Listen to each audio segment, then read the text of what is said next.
We will go to the next talk, and that is by Dr. Sharat Reddy. Reverse cart, when do I do? Wire as well as your retrograde wire. So antegrade wire as well as retrograde wire. So the options we have is either you can take your retrograde wire using your antegrade gear as a marker, or take your antegrade wire using retrograde wire as a marker, or you can do a cart by taking a balloon retrogradely, which is almost obsolete, which we are not using right now. Otherwise, the most often the default strategy of retrograde intervention is reverse cart to connect spaces. You can see this Japanese resistive where reverse cart constitutes nearly 64% of retrograde, excluding all others which I showed the other methods. And this is my own data where nearly my reverse cart contributes to 50% of connection, achieving connection in connection of spaces, both antegrade and retrograde. And it is more confusing, especially for learners. There are so many kinds of reverse cart.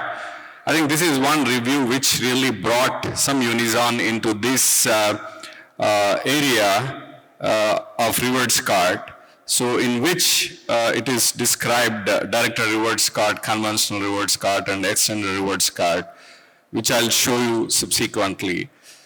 So when it comes to direct reverse cart, now this is a default reverse cart strategy for most of the CTO operators, unless the vessel is tortuous or calcified. And we do it within the lesion, so always choose the site of the reverse cart.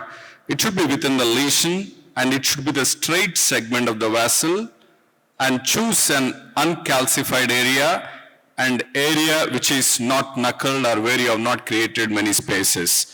I think that is a site which is quite suitable for direct reverse cart. And coming to the tenets of direct reverse cart, so what we are going to do here, do antegrade preparation first and put a balloon antegradely and come retrograde, and retrogradely take a wire, direct wire onto inflated balloon. You can see it in two views, and then push it into the space while deflating the balloon. So this is direct reverse cart. So the balloon size which we use is either 1.52 millimeter, and the wire which we use retrogradely is a directable wire like Gaia 2 or Gaia 3.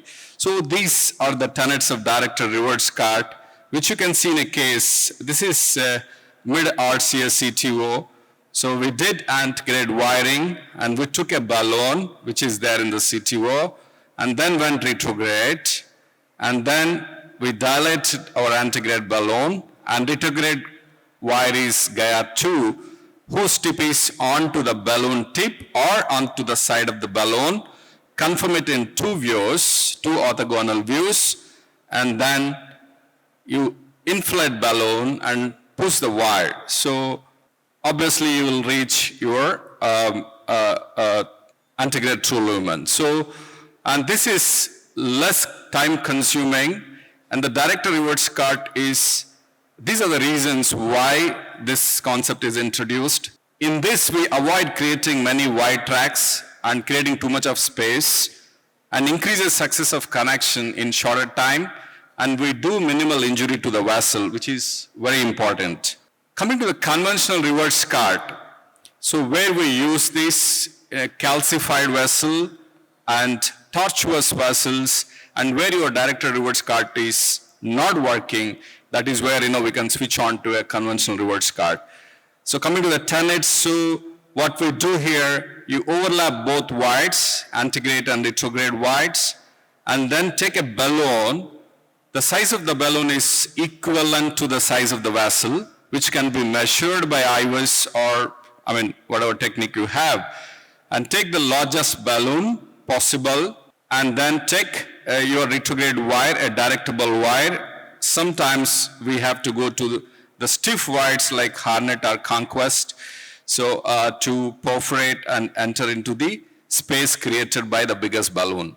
So, and later, you can externalize and you can complete. So this is the principle of conventional reverse cart. You can see this is a post-CABG patient heavily calcified right coronary artery, and long segment this is, and with good epicardial collateral. So we went antegrade, but we were subintimal at the tip, and then went retrograde through the epicardial collateral. And you can see my antegrade microcatheter, retrograde wire are overlapping here. There is an overlap, and then we tried direct and reverse cards. That's what we do in most of the cases, but we failed despite directable wire, and then we switched to a conventional reverse card. That's when we took the balloon which this vessel accepts, that is a 3.5 mm vessel, balloon, and then we directed retrograde wire, that is Gaia 2, onto that balloon, and then we completed procedure. So you can see here, so where we actually failed with the direct reverse card, there is a lot of chunk of calcium. I mean, that prevents you basically penetrating and coming back into the true lumen. So coming to extended reverse card, so where you're not able to, I mean, in an ambiguous cap scenario where you're not doing an IVUS guided cap puncture, so what you can do, just go retrograde directly and put a balloon antegradely here, proximal to the ambiguous cap, and direct your wire onto the balloon. So most important thing is there shouldn't be a significant side branch, because you will lose the side branch if, in extended reverse card. So essentially you are taking a balloon which is equivalent to the size of the proximal vessel, and you are doing reverse card in the normal vessel proximal to the CTO, that is extended reverse card. We can as well do this distal to the CTO also, I mean, based on the need. So you can see this is a case of LAD CTO with a good septal ambiguous cap, and tried IVUS guided cap puncture but failed because of the calcium sitting on the proximal cap. And we went to extended reverse cart. We can see this is balloon which we took almost equivalent to the size of the vessel, sizing done based on IVUS. And then this is a retrograde wire. So it's I think it's a Gaia 3 wire, so which is directed towards the balloon, and always try to perforate as close as possible to the side branch so that you won't lose side branch. And then we externalized it with ping pong guide, and we confirmed wides in IVUS and then completed procedure. You can see, in fact, even my septal is preserved. That happens when you try to perforate it as close as possible to the side branch. Otherwise, you might end up in losing the septal. And what reverse cart here, I mean, these are the complex situations, oscillatory total occlusion. What reverse cart we can do here? Can I do an external reverse cart here? So if I keep a balloon in LMCA and do a reverse cart, and if I lift a flap and occlude LCX, this is an on-table catastrophe. So it's not recommended extended reverse cart in oscillatory CTOs or oscill-LCX CTOs. And can I do reverse cart without IVUS guided cap entry? That's again dangerous. So if you go subintimally at the proximal cap and do a reverse cart, and again you may lift flap and occlude LCX. So what is the ideal strategy for these scenarios? You have to do an IVUS guided cap puncture, antegrade cap puncture. That acts as an antegrade preparation for your reverse cart, if at all, if you need a retrograde. So then do reverse cart in oscill-LAD without coming with the wire to the oscill-LAD. So that's an ideal strategy, and that's what we do here. So what you have to do is put a balloon there, but don't come to this area with your retrograde wire. That is very important. You have to come to true lumen somewhere here, never touch oscill-LAD. So that's what we did here. We did IVUS guided cap puncture here. You can see the wire is sitting in proximal cap. Then we did reverse cart, but I had not followed certain tenets. You can see the wire is coming almost to the oscill-LAD. That's when I created a intramural hematoma in LMCA, and later I ended up in stanting even LCX because of oscill-LCX compromise due to IMH.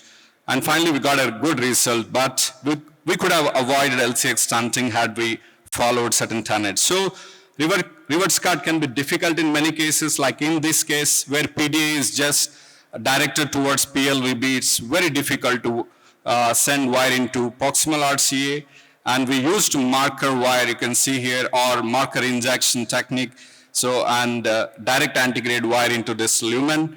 And in this case where, extensive CTO from ostium to PDA, again you can see the direction of PDA towards PLVB, it is very unfavorable. So we went ahead with ADR and completed procedure. Though we had a retrograde wire that it didn't work, it acted as only marker for my ADR. So navigating within lesions, sometimes, you can see in mid RCS CTO where you can see both antigrade, retrograde wires are divergent. So I couldn't converge both the wires despite repeated redirection of the wires. And you can see here, now the retrograde wire is divergent from antigrade wire. In such situations, you can use a knuckle wire, preferably retrograde. So use a knuckle wire, but never come with the knuckle up to the proximal cap. So always leave the pristine area where you want to do reverse cart. Don't come with knuckle. So we did a knuckle. You can see here, this is knuckle. And then we did an extended reverse cart and externalized wire and completed a case. And sometimes, like in this case, mid-RCS CTO appeared to be quite simple, but had a lot of complexity during intervention. So we went antigrade, retrograde, and unfortunately, I couldn't able to bring my retrograde wire out. Then I realized when I did IVUS, the wire entered true lumen here, again went into false lumen proximal. You can see here, wire is in false lumen. So we couldn't bring back into the antigrade guide. That's where IVUS will bail you out. So where the wire is in true lumen, send a guide extension there and externalize the wire. So that's what we did and completed case. So in difficult cases, we can use IVUS and you identify where your wires are true, where the wire is subintimal or intimal. If your antigrade is subintimal, retrograde is intimal. So you have different techniques for different positions of wire like this. And this is my data. So of different reverse carts in my cases. And to conclude, reverse cart is predominant method of connecting antigrade and retrograde spaces. Directed reverse cart is almost the default strategy these days for most of the CTO operators, which minimizes space formation and vessel injury. And choose optimal site of reverse cart like straight segment and no or minimal calcium. In cases where it is difficult, resolve ambiguity, and sometimes you can bring both wires subintimally by knuckling, and you can use IVUS, and you can use guide extensions, or you can change spot, move to more favorable spot, or increase retrograde wire reach, or sometimes you can scaffold, or now we can use ADR or tip detection ADR or facilitated ADR. Thank you very much. It was a wonderful presentation. And since we are running short of time, I would like to have the next presenter, Mr. Sanjog Kalra, to come in, please. Thank you very much.